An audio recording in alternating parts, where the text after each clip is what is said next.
cinta. Indonesia Raya, merdeka, merdeka, hiduplah Indonesia Raya. Indonesia Raya, merdeka, merdeka, tanahku, negeriku yang ku cinta. Indonesia Raya, merdeka, merdeka, hiduplah Indonesia Raya. Sambutan selanjutnya kepada Bapak Sutrisno selaku Kepala Dinas Tenaga Kerja Kota Semarang. Kepadanya waktu dan tempat kami persilakan. Bismillahirrahmanirrahim. Assalamualaikum warahmatullahi wabarakatuh. Selamat siang, salam sejahtera, Om Selalu Budaya, salam kebajikan. Ya hormati senior saya, guru saya Pak Agus Sutrisno. Jadi sama-sama Sutrisno semua. Beliau karena senior, karena guru ditambah Agus. Saya nggak berani ya Sutrisno doang. Ya hormati Kang Pri, sahabat lama dari dulu sampai sekarang, selalu motivasi kita bersama jajarannya. Wahai itu ya istilah gaul hai, ya itu gaul. Ibu Peter yang kami hormati bersama grup sama Pak Budi dan hadirin yang hadir di tempat kali ini. Seraya saya merasa syukur kepada Allah SWT, Tuhan Yang Maha Kuasa, kita masih diberi senyum, bisa gembira hadir di sini sehingga kita bisa sehat. Mengapa senyum dan tertawa saya dahulukan sehat nomor 2? Karena yang penting itu justru senyum sama tertawa. Karena banyak orang sehat tidak hidup itu banyak, tapi orang tertawa pasti hidup. Sebab kalau ada tertawa kok tidak hidup, mesti lari semua. Tapi jangan sekali-kali tertawa sendiri karena di pedurungan masih sepi, nanti mondok di sana. Marilah tertawa bersama-sama. Orang yang bisa tertawa berarti bisa kemungkinan sehat, tapi orang yang sehat kemungkinan bisa tidak hidup, itu saja. Jadi maka tertawalah kita bisa. Dan kita datang di sini untuk tertawa dan senyum-senyum, jangan cemberut, nanti malah repot. Yang kedua, mari kita bersama-sama mengingatkan bahwa Tuhan Yang Maha Kuasa memberikan anugerah COVID di dunia ini yang bikin orang yang memang sedang mencari apa sih manfaat COVID ini yang belum ketemu. Ini bukan musibah tetapi suatu pelajaran yang kita belum dapat temunya, karena semua apa yang diciptakan Yang Maha Kuasa bukan memberikan apapun tetapi pelajaran yang belum kita dapat. Assalamualaikum warahmatullahi wabarakatuh. Selamat sore, salam sejahtera bagi kita semua. Segala puji bagi Tuhan yang telah memberikan nikmat dan juga memberikan kesehatan kepada kita semua, sehingga kita bisa berkumpul bersama hadir dalam pertemuan sore hari ini. Sebelumnya saya ucapkan terima kasih dan terhormat kepada Bapak Kadisnah Pertran Kota Semarang, Bapak Sutrisno. Ucapan terima kasih juga yang terhormat kepada Bapak Agus Sutrisno selaku penasehat HI. Ucapan terima kasih yang terhormat juga kepada Bapak Supriyadi selaku Ketua Umum HR Senator Indonesia. Yang terhormat Bapak Budi Cahyono selaku narasumber pada pertemuan sore hari ini. Sebelumnya mohon izin Pak Supri, sedianya sore hari ini harusnya Ibu pimpinan kami, Bu Peter, yang memberikan sambutan karena beliau ada kepentingan masih di luar kota. Mohon izin mendelegasikan kepada kami, kepada saya untuk memberikan sedikit sambutan sesuai dengan susunan acara. Kami selaku sponsor sedikit mohon izin dari Pak Supri sedikit promosi bahwasanya kami dari PT Panji Putra Perkasa, PT Mandiri Sukses Kantor Jaya Gemilang atau Panji Putra Perkasa Group adalah sebuah perusahaan di bidang jasa outsourcing, yang mana kami alhamdulillah untuk tahun ini diberikan kepercayaan untuk mengelola outsourcing di beberapa institusi pemerintah Provinsi Jawa Tengah, antara lain di Jeddah Prof Jateng. Kita di sana ada security, ada tenaga teknis, juga cleaning service. Di Sekuen Provinsi Jawa Tengah kita juga ada di sana. Dinas Tenaga Kerja Provinsi Jawa Tengah, alhamdulillah kita juga ada di sana. Kesbangpol Prof Jateng, Disporapar Prof Jateng, Dinas Kesehatan, DPM Prof Jateng, dan yang terbanyak untuk area Semarang kami berada di Rumah Sakit Umum Pusat Dr. Karyadi. Di sana kita juga alhamdulillah diberikan kepercayaan untuk mengelola outsourcing untuk kebersihan, juga tenaga teknis.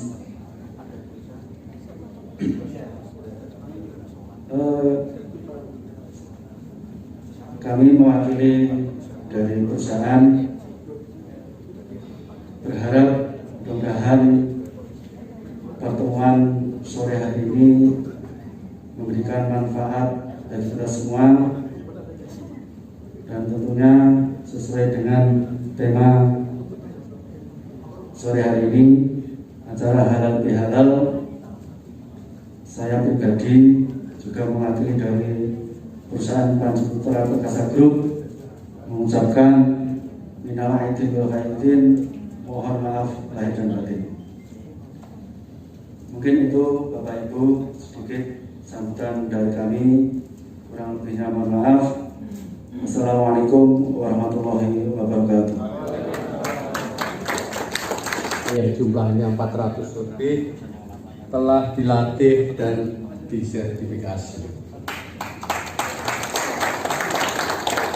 Ukur keberhasilan dalam penguasaan kompetensi para anggotanya telah diukur baik oleh LSP, lembaga sertifikasi profesi, maupun lembaga diklat profesi dengan diterbitkannya sertifikat kompetensi maupun sertifikat pelatihan.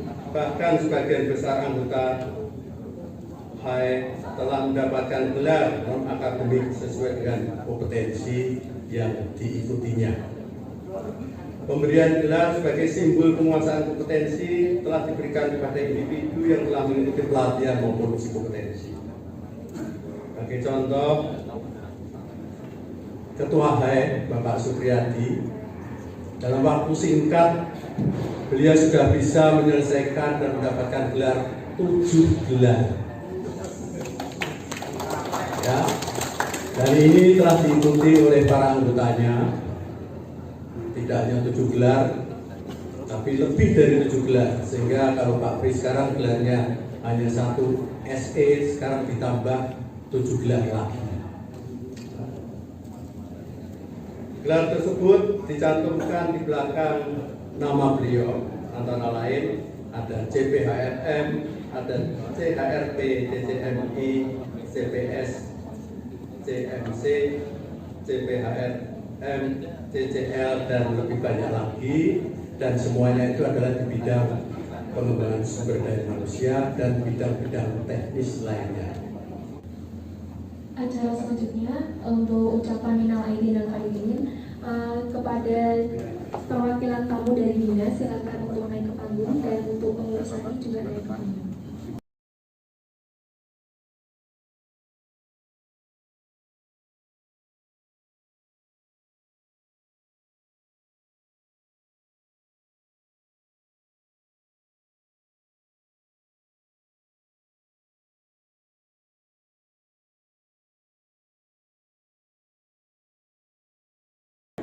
Jadi ini kita karena menjaga prokes ya. Jadi cara halal bihalal kita bersalam-salaman seperti ini, tapi yang penting kita niatkan dalam hati kita saling memaafkan rekan-rekan yang hadir di sini, atau mungkin nanti teman-teman yang kita ketemu barangkali yang belum bisa hadir, kita juga sama-sama saling memaafkan. Dan saya mohon maaf karena saya tetap memakai masker karena status saya adalah komorbid. Ya, saya terus terang komorbid karena saya mempunyai jantung koroner, sudah pasang ring. Jadi sekarang saya ini obat buat makan. Kalau bapak-bapak dan ibu sehat, makan masih buat obat. Jangan kayak saya, nanti obat buat makan. Seumur hidup, malam 5 pis, pagi 4 pis, siang 2 pis. Tidak boleh ngopi seperti bapak ibu. Makanya saya tidak ngopi, ya. Oke, terima kasih. Saya tegaskan dulu di sini, saya share ilmu ya. Saya dimana-mana tidak pernah memposisikan saya sebagai seorang trainer, tapi saya sharing ilmu saja. Kita belajar bareng.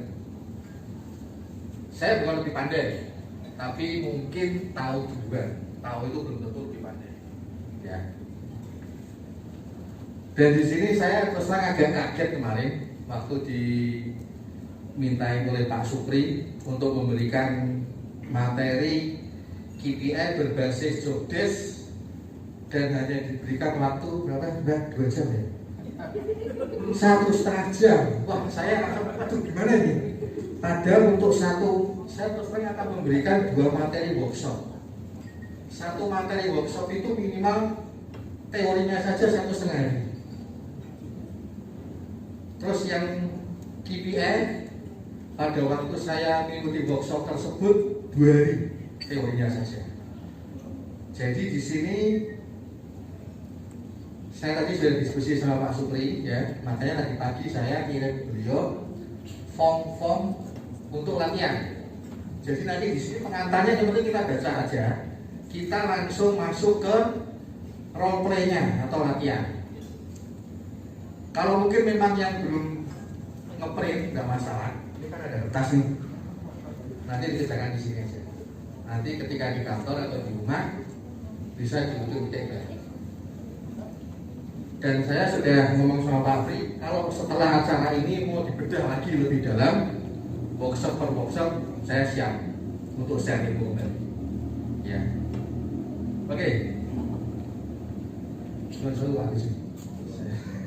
Saya terus terang selalu berkeliling-keliling seperti ini kalau memberikan share ini.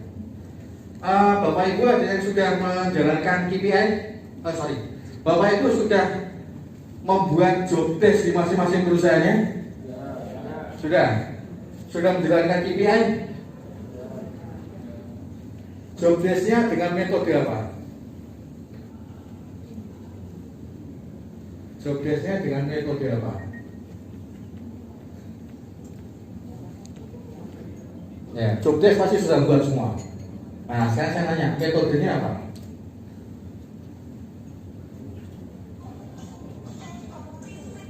Oke, KPI-nya berbasis apa?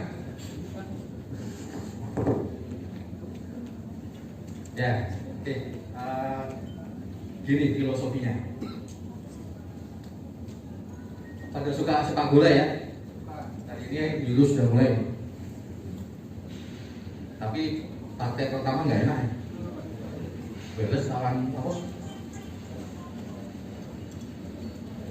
Filosofinya kita tim sepak bola dulu aja paling gampang, ya.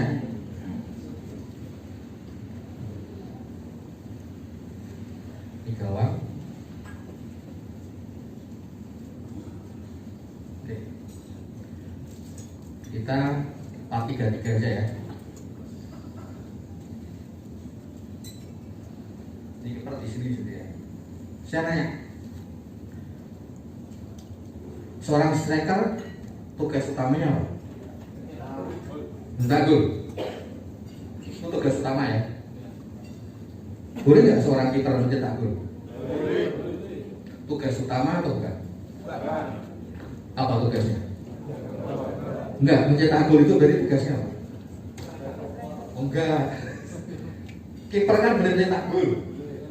Tugas utama atau bukan? Berarti tugas apa itu namanya? Nah, tambahan. Tambahan itu bisa share atau kontri. Ketika kiper mencetak gol, itu share atau kontribusi?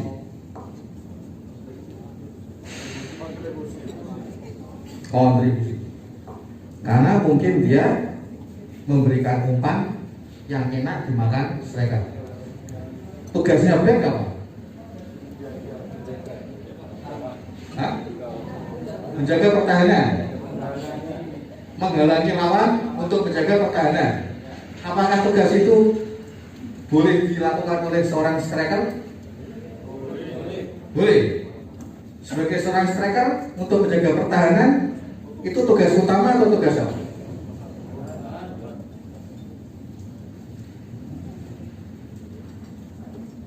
Yang di sini boleh nggak mencetak gol? Hah? Yang di back ini boleh nggak mencetak gol? Boleh. Kapan? Kapan dia boleh mencetak gol? Ya betul. Kalau ada kesempatan main. Kalau ada kesempatan main, ya. Nah, ini kalau dinamakan apa ini? Mulai dari yang ada di lapangan sampai yang ada di back. Tim, tim. Kalau di perusahaan dikenal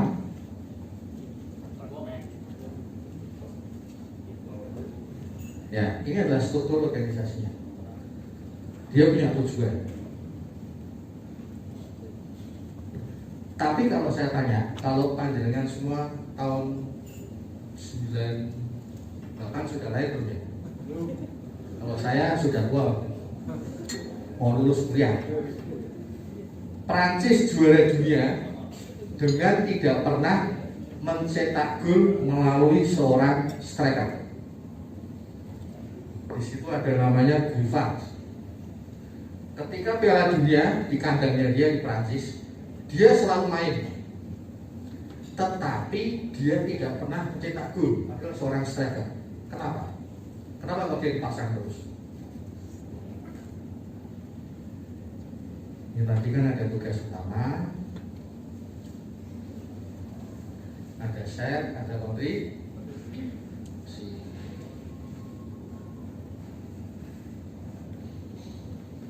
Sama nanti ada seorang pejabat, saya bukan ngomong jabatan ya, ada seorang pejabat di perusahaan yang menurut kasat mata orang itu tidak kompeten, tetapi oleh owner orang tersebut dipakai terus. Setiap meeting manajemen kasak kusuk, kenapa orang itu tidak dipecat?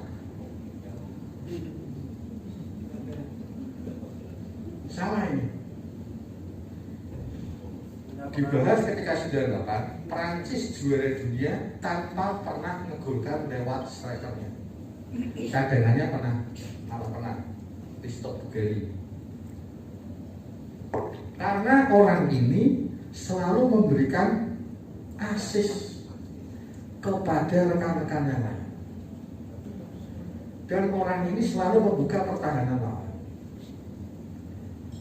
Dan orang ini yang pertama kali menjadi destroyer ketika bola dikuasai oleh lawan. Tugas utamanya dia memang tidak tercapai, tetapi tugasnya dan kontribusinya dia lakukan, sehingga yang lain ini bisa melakukan tugasnya dan tim ini menjadi juara dunia. Bisa dilihat lagi flashback ke Piala Dunia di Prancis. Nah, inilah filosofi jobdesk dan filosofi KPI. Karena kita sering menilai orang di jabatan tertentu bahwa jabatan tersebut dikait-kaitkan dengan interpersonal yang menjabat, bukan jabatan. Ya, ini filosofinya sebelum saya masuk ke materi. Oke, sekarang kita masuk ke materi. Kita tadi saya sudah diskusi sama Pak Supri 1,5 jam, terus terang sangat kurang sekali. Saya tadi bilang pengantarnya kita baca saja, kita role play aja, ya. Formnya mungkin kalau di HP bisa dibuka, yang sudah ngeprint bisa dibaca, yang belum ngeprint nanti dikerjakan di sini, ya. Kita sepakati, kita objeknya adalah jabatan kita sendiri atau jabatan di bawah kita. Jangan jabatan yang di atas atau kolega kita. Oke? Kita mulai ya. Analisa jabatan. Next. Mbak Thomas.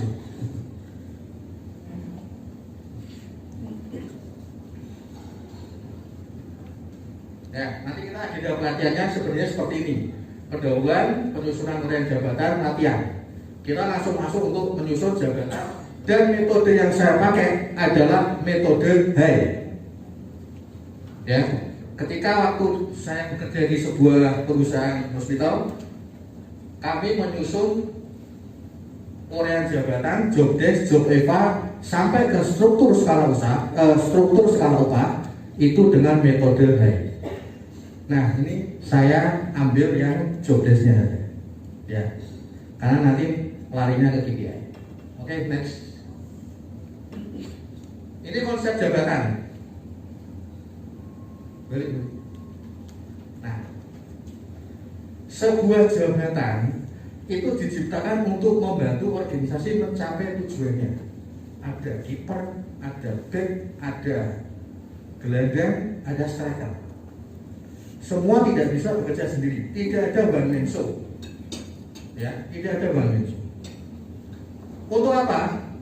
Nih, tujuan organisasi. Tujuan organisasi itu tergantung pada strateginya. Strateginya mau apa? Mau 4-3-3 atau 4-2, terserah. Yang penting tujuannya apa. Kemudian tergantung juga dari struktur organisasinya. Mau menempatkan kiper di mana? Apakah back di depan, striker di belakang? Malah bunuh diri semua, ya kan? Nah, struktur organisasi itu terdiri dari jabatan-jabatan. Next. Ini cepat-cepatan aja ya, yang pengantar aja ya. Oleh karena itu sebuah jabatan apa? Adalah unit paling dasar dari sebuah struktur organisasi. Seorang kiper itu unit terkecil dari struktur organisasi. Jabatan adalah hubungan antara setiap individual atau karyawan dengan organisasi atau karyawan dengan pemberi kerja, bukan karyawan dengan karyawan yang lain. Sebuah media yang menjabatani antara setiap individual atau karyawan dengan apa yang diharapkan dari mereka. Kemudian jabatan itu diciptakan secara independen, tidak tergantung dari orang yang melakukan pekerjaan tersebut. Jadi gini, dalam struktur organisasi itu sudah harus diketahui jabatan-jabatan apa yang dibutuhkan. Bukan ketika ada orang masuk, oh orang ini cocoknya untuk ini, jabatannya ini. Oh orang ini cocoknya untuk ini, terus jabatannya tidak. Jadi tujuan struktur organisasi itu apa, jabatannya apa, sudah dibentuk dulu. Dalam arti jabatan mendahului pejabatnya. Itu yang ideal. Next. Jadi kesimpulannya, analisa jabatan adalah suatu proses untuk memahami apa dan mengapa suatu pekerjaan dilakukan. Ya, bisa dibaca sendiri. Intinya, analisa jabatan itu bukan analisa pribadi. Wah, kayak gini ngono. Kayak gini Pak Pri, ya kan senengnya sinau. Kayak gini Budi bolosan, enggak. Kayak dia apa? Kayak dia harus apa? Bukan HRD-nya bukan Apri, HRD-nya bukan Budi, atau bapak-bapak dan ibu yang lain. HRD ya HRD. Ya. Terus bukan analisa personel, bahkan bukan penilaian kerja. Saya pernah kerja di sebuah industri bank. Itu dikatakan, wah, waktu namanya bukan HRD ya. Departemen TGA ini mau kocok-kocok. Saya bilang, apa ya, kalau yang bodoh satu itu terus departemen TGA dianggap orangnya bodoh-bodoh semua. Berarti dia sudah menilai sebuah penilaian kerja terhadap sebuah jabatan. Padahal TGA job desk-nya sudah baik. Mungkin oknum-oknum atau pejabat-pejabat pada waktu itu belum kompeten. Ya, next.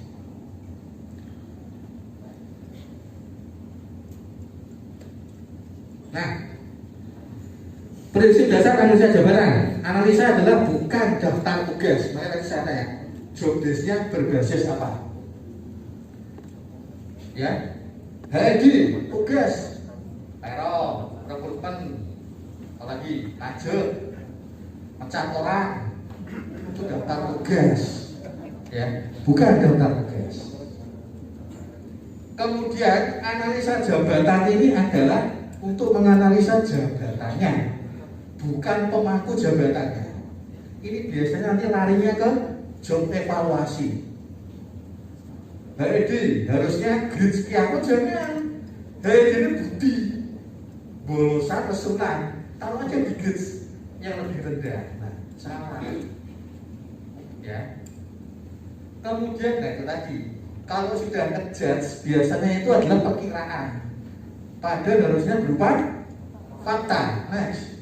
Ini cepat-cepatan aja ya, biar langsung masuk ke latihan. Nah, jadi gini, pada intinya pemangku jabatan dapat pergi, tetapi jabatannya tidak bisa di-delete kecuali ada perubahan struktur organisasi. Ya, 4-3-3, 4-3-3. 4 back, 3 mau gelandang, 3 penyerang.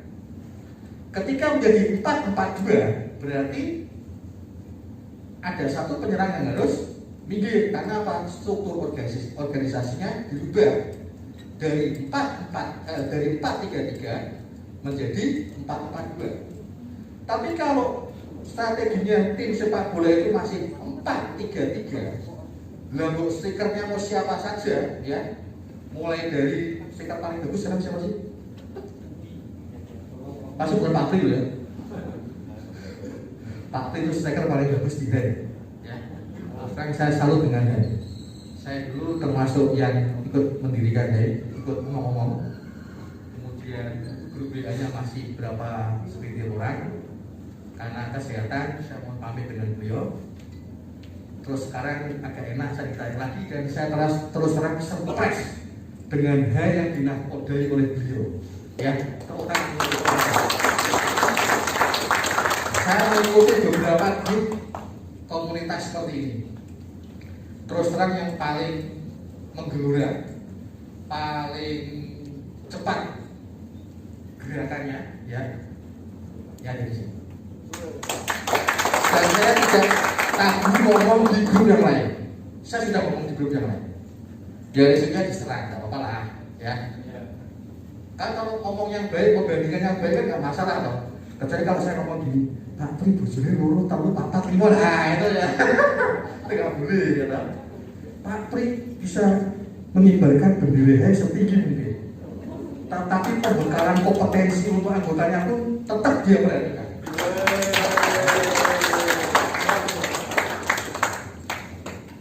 Baliknya aku terakhir ya. Next.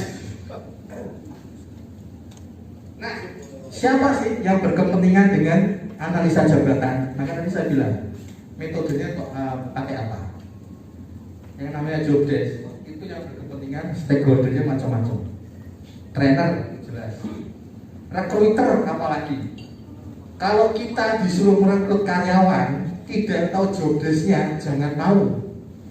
Nanti kalau direkrut salah, HRD ini salah rekrut, pasti terjadi, terutama di terutama di ada ya? Lanjut sebentar. Adanya jangan dimatikan tapi dikecilin saja ya. Jangan mematikan ada. Kalau merekrut karyawan, jangan sampai Anda tidak mengetahui job desk-nya. Kalau job desk-nya belum dibuat, suruh usernya membuat. Minimal lah ini alah daftar tugas. Wes itu minimal itu, tapi salah harusnya ini job desk. Ya. Kemudian performance appraisal jelas, itu nanti kaitan sama KPI. KPI berbasis job desk. Career planner apalagi jelas berhubungan. Udi apalagi Udi. Job evaluator jelas, analisa jabatan, job desk, job eva, susu. Line manager jelas. Seorang line manager harus tahu tugas, tanggung jawab dan wewenang anak buahnya, bahkan termasuk dirinya sendiri. Ya, next.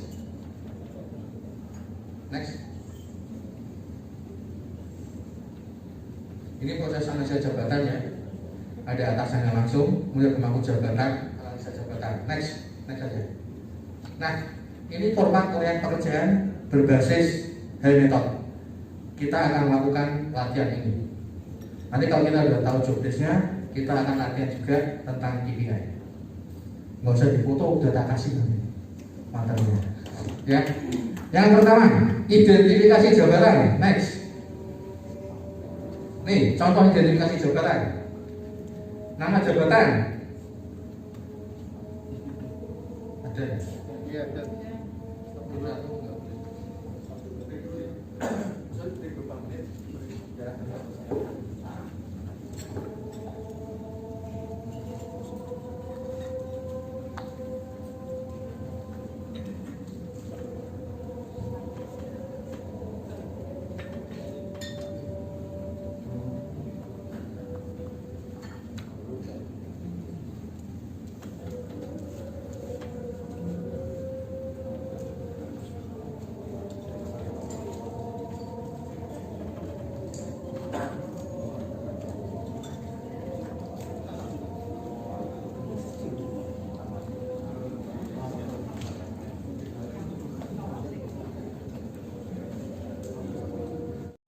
Kalau panjenengan di perusahaan disuruh bikin job desk, bilang ke ownernya atau direkturnya, pembikinan job desk itu bukan 100% tanggung jawab departemen lisan, tapi tanggung jawab siapa? Komite job analisa atau komite analisa jabatan. Ketuanya boleh aja ya, tapi masing-masing dari departemen yang lain diambil 2 atau 3 orang. HRD nantinya akan jadi agennya untuk menjelaskan tentang penyusunan job desk. Dan yang saya berikan ini adalah berbasis saya dapatkan pada waktu saya kerja di sebuah perusahaan hospital, bukan hospitality ya, hospital rumah sakit. Pada waktu kita dikirim 4 orang training selama 6 hari Jakarta ke pusatnya dia langsung. Terus kita unak-atik, kita sederhanakan, kita terapkan di tempat kerja kami. Oke, lanjut. Ini identifikasi jabatan. Sudah mulai latihan ya? Sudah mulai latihan. Kita coba mengidentifikasi jabatan kita sendiri atau tim yang ada di bawah kita. Ya. Nanti kita cari contoh dari masing-masing perusahaan yang riset, yang government atau yang apa. Contoh identifikasi jabatan. Nama jabatan Industrial Relation Supervisor. Nama pemangku jabatannya Pak Slamet. Departemennya HRD dia. Jabatan atasan langsung Anda adalah manajer HRD. Lokasi kerja misalnya Jakarta. Ya.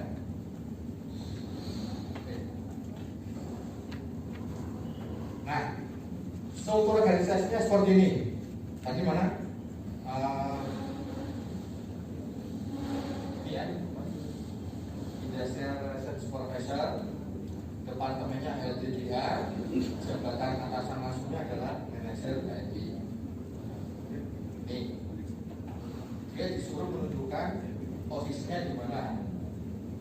Ini atasannya, ini supervisor, di bawah. Nah, ini atasan langsungnya adalah manajer HRD dia. Jabatan yang dianalisa adalah supervisor HI. Ini ada recruitment, training, and development supervisor.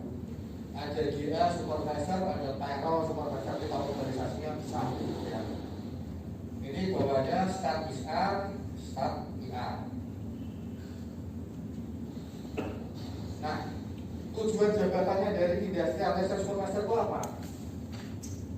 Di sini tujuan jabatan itu merupakan kalimat singkat namun jelas. Ya. Apa kontribusi spesifik dari jabatan ini? Tujuan organisasi apa yang dicapai oleh jabatan tersebut? Mengapa organisasi ini memerlukan industrial relation supervisor? Kemudian akibat apa yang ditimbulkan apabila jabatan ini diberi atau diberhentikan? Ya, ini. Ketika kita menyusun tujuan jabatan, aktivitasnya adalah kata kerja dan tujuan, kemudian outputnya apa? Tadi saya bilang, ketika menyusun job desk, metodenya apa? Apakah hanya sekedar metode urean daftar tugas atau apa? Karena job desk dibuat tadi hubungannya banyak, ya. Nah ini, saya kasih contoh lagi. Jabatan perawat. Kegiatannya apa? Nih, memberikan perawatan kepada pasien di rumah sakit ataupun di UGD, membimbing dan mengontrol perawat junior dalam merawat pasien. Ini tujuan jabatannya. Untuk apa? Outputnya untuk apa? Seluruh aktivitas perawatan yang menjadi tanggung jawabnya dapat berjalan dengan efektif dan efisien serta memastikan kebutuhan bio, psiko, sosio, spiritual pasien terpenuhi. Jadi contohnya tidak hanya saya kasih satu jabatan saja. Ya. Tujuan jabatan saya kasih contoh lagi. Production shift supervisor. Nih, apa yang jabatan tersebut lakukan? Mengawasi atau mengkoordinasi. Apa yang terpengaruh oleh jabatan tersebut? Tim produksi di lapangan atau di plant. Mengapa jabatan tersebut melakukannya? Untuk mencapai target yang diberikan dengan memperhatikan aspek keselamatan dan standar kualitas. Ada lagi tujuannya, nih silakan dibaca, ya. Nah, sekarang silakan latihan 2 menit. Silakan nilai tujuan jabatan diri Anda sendiri atau bawahan Anda. Sebutkan jabatannya namanya apa? Bukan nama pejabatnya atau pemangku jabatannya, tapi nama jabatannya. Silakan 2 menit. Nanti perwakilan saya kiri, saya tengah, saya kanan, tengah, kiri, satu-satu maju. 2 menit aja.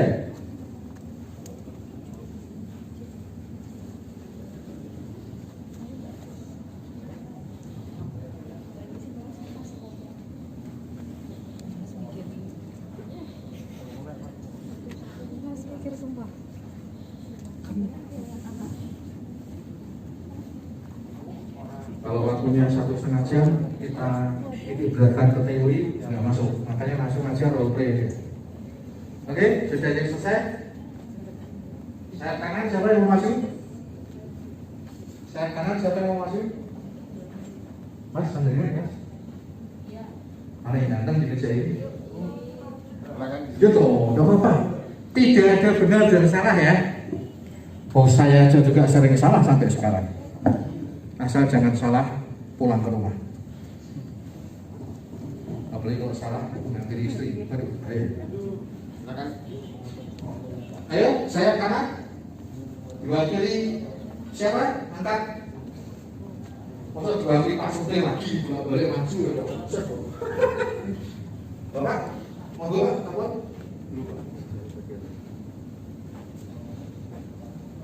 Ibu bawa orang. Monggo sampun dereng. Sampun to. Belum sami.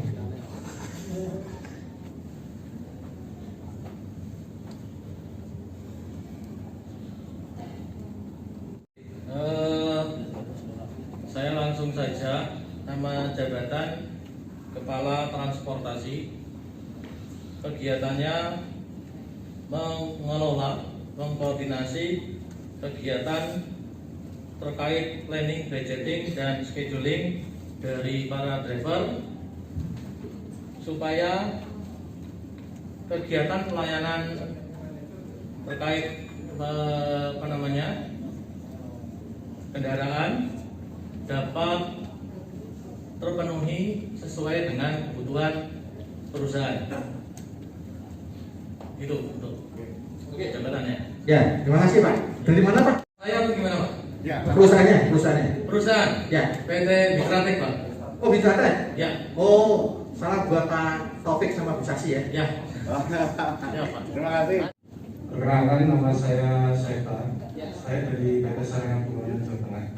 Izin menyampaikan di sini tujuan jabatan, nama jabatan ya, manajer HRD. Ya.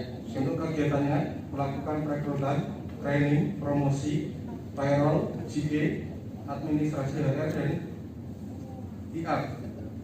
Terus yang kedua memastikan tim bekerja sesuai tugas. Terus yang akhirnya untuk perekrutan dan lain-lain berjalan dengan tepat. Untuk yang kedua hasil akhirnya tim bekerja dengan on time. Terima kasih. Ya. Kami ya itu tadi itu 3 tadi ya. Sekarang komponen yang keempat, tanggung jawab ya. Bagaimana pemangku jabatan ini menggunakan waktunya sehari-hari, day to day operasional.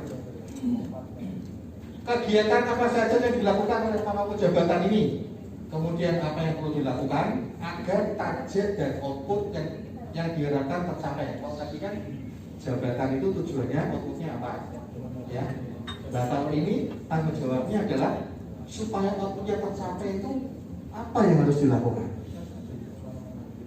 Di sini merupakan rincian target pendukung yang harus dicapai oleh si pemangku jabatan agar tujuan jabatan yang bersangkutan tercapai. Jadi kalau tadi tujuan supaya apa? Nah, supaya apa itu bagaimana caranya? Itu ada di sini. Ini ada contohnya. Ya, apa saja tanggung jawab ya? Apa saja target dan output jabatan ini? Apa dan siapa yang terpengaruh? Ya, ini bisa dibaca. Kemudian di sini harus bersifat faktual dan aktual, kemudian spesifik dan relatif tetap, tidak berubah-ubah. Kalau tanggung jawabnya berubah-ubah, ya berarti tidak bertanggung jawab. 5-8 tanggung jawab utama untuk di setiap jabatan.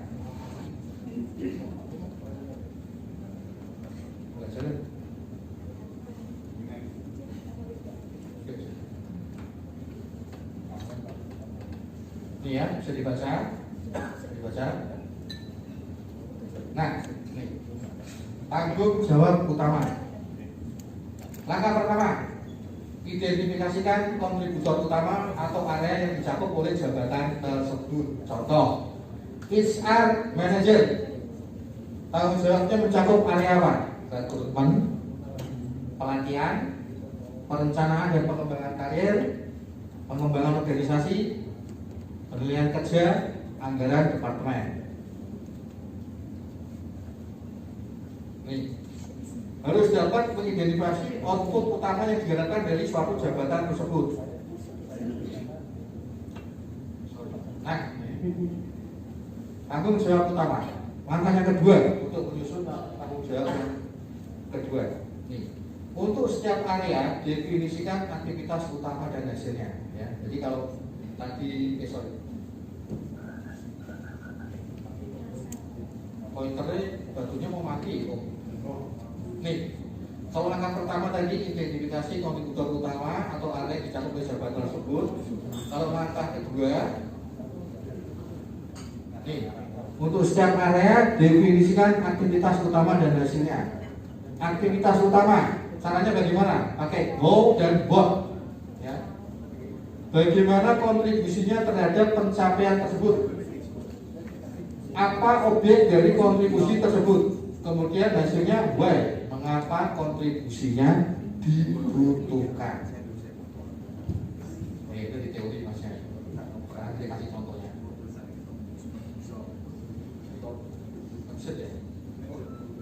Nah, ini tanggung jawab utama perencanaan dan pengembangan karier. Misalnya di area yang ini ya, manajer HRD salah satu areanya yang menjadi tanggung jawabnya kan perencanaan dan pengembangan karier.